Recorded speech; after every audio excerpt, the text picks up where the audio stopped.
I am old now, far older than any man who has lived and died a man. I will grow older still. Centuries have gone by since that day on Gododin. The light of that murdered sun still burns me. I see it through my eyelids, blazing out of history from that bloody day, hinting at fires indescribable. It's like something holy, as if it were the light of God's own heaven that burned the world and billions of lives with it. I make no excuses, no denials, no apologies for what I've done. I know what I am. Light. The light of that murdered sun still burns me.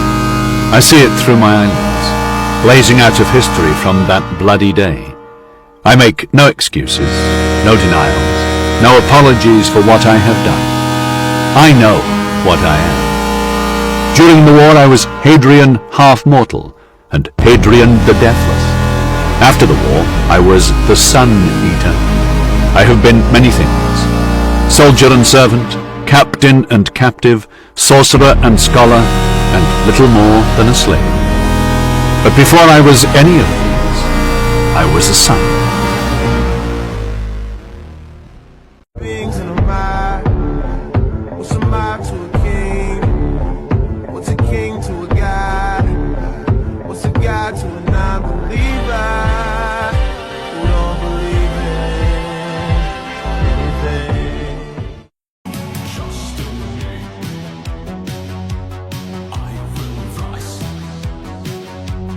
through the fire in the sky. Set me free. Ancient lies. This peace divine. The light will cast me aside.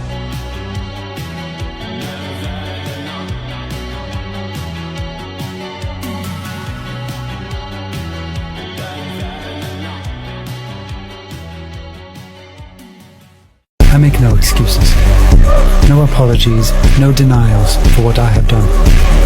I am what I am, and I know it could have been no other way.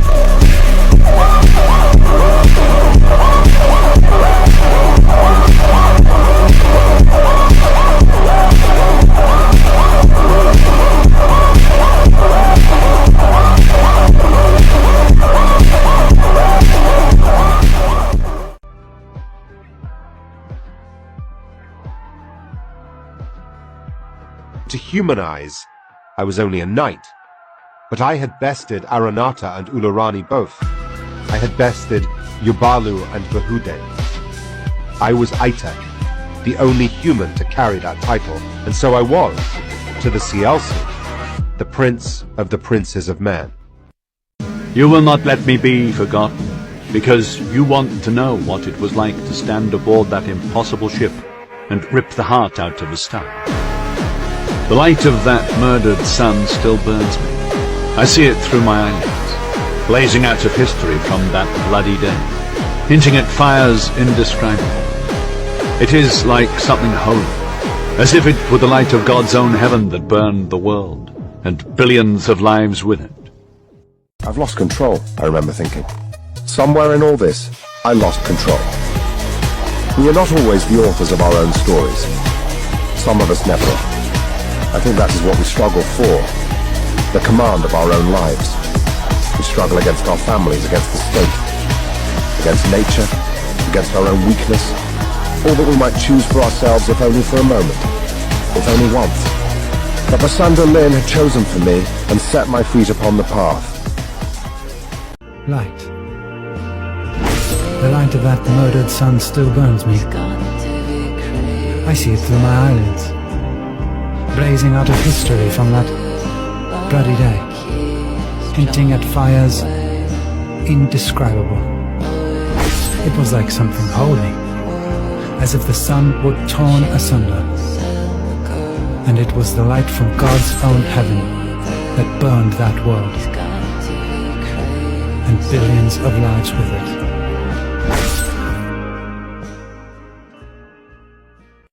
Why didn't you do it? I thought you would. Because this is the world where my daughter lives. So much love. I felt his love for the daughter he had not truly fathered, for the woman he had not truly wed. He had suffered so much, lost so much. I saw battle and battle, death and death, pain, so much pain. Basanda's way is just more fighting. If I could make peace with one Sielsen clan, they will die for this.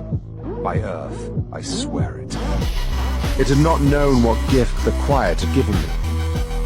For all Siriani knew and might have known of the Quiet and of the dark gods who dream behind the stars, it had not known enough. It should have sent an army. For all its pomp and circumstance, all its carefully staged theatrics and drama, Siriani had chosen the one weapon I knew I could escape. Nasty everything you say. Sound like it's straight out of a Eudoran melodrama. What's wrong with melodrama? Nothing, if you're an actor. All the world's a stage. Are you always this dramatic? Ask anyone who knows me. Are you a walking literary cliché?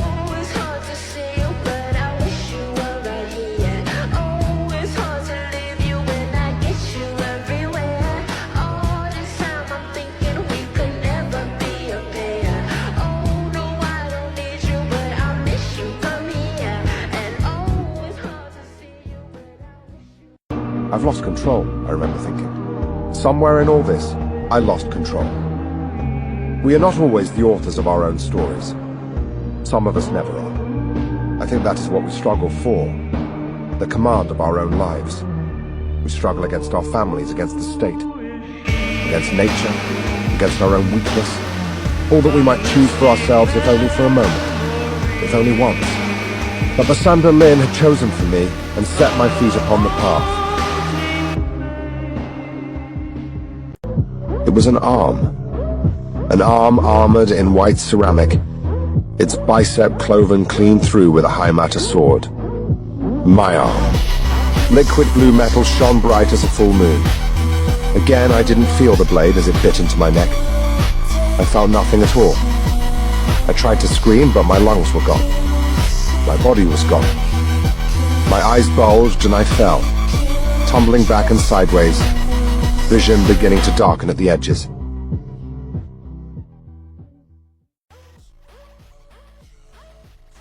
There was something in the water. It was an arm armored in white ceramic, its bicep cloven clean through with a high matter sword. My arm. There was something wrong about the arm in the water. I stared at it a long time before I realized it was my right arm. I stared down at that right hand, holding my own out before me, palm up. The pattern of scrapes and dents in the white armor were the same. I flexed my fingers, looking past that closing hand at the one lying limp and cold at my feet. The same hand. Light.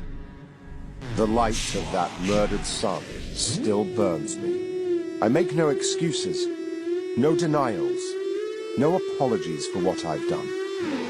I know what I am.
I do not consider myself a great artist, though she made me wish I was.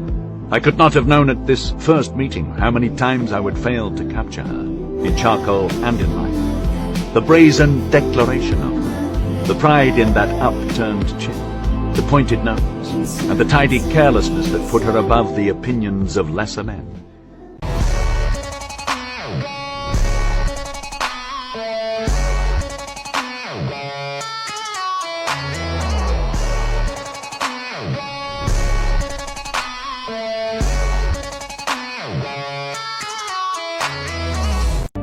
Deep truths there may be, but none is deeper than this.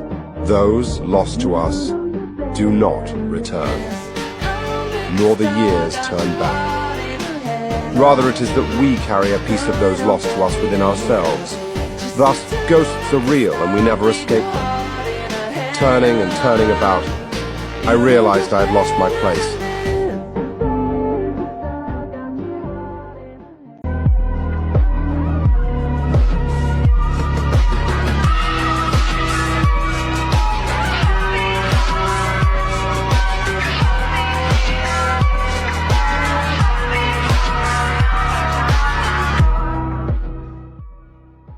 First Marlowe's words. Those words we took for our own. Our swords shall play the orators for us.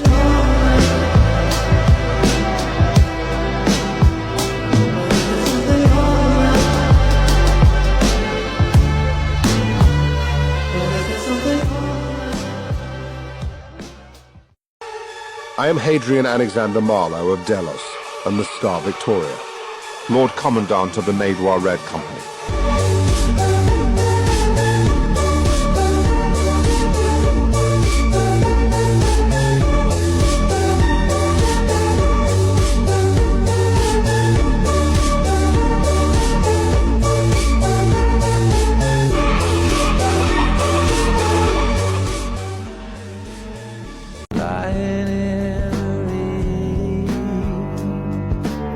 Because everyone is dead. Don't you understand? I can't do it. I can't. I had been so long alone, and it was too much. Far too much. I have stopped many, many times in recording this account. Lingered over no more than a sentence in a day. Limped through Darantun and the ruins of Aktarumu. Even after so long, there is no true healing. There are only scars, wounds not even my writing and my art could heal. I can't do it.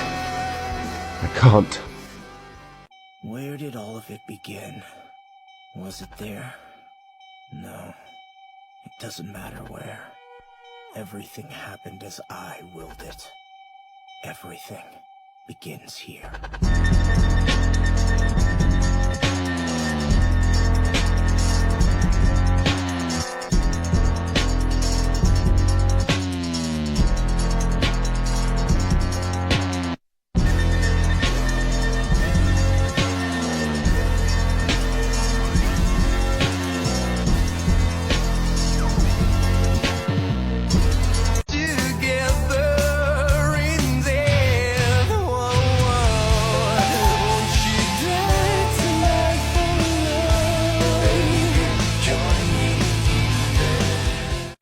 Our fear of pain is the foundation of all morality. It is that fear that shapes our world, orders civilization. We pass laws, build walls and fortresses, fight wars and forge empires, all to minimize our people's pain. That is why it is the lowest form of obedience, not because it is basest, as I once answered when asked by Tor Gibson, but because it is foundational. Our experiences of pain teach us the nature of suffering, and so we are moved to minimize that suffering in others. Pain grounds our reality. It's the cornerstone of our interactions with the objective world. Pain makes us human, teaches us to be human.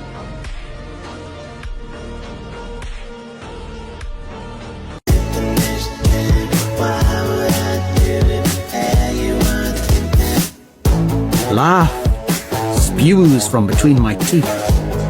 Amidst ramparts of bodies and wind all of screams, there is a king, and his name is not Loon.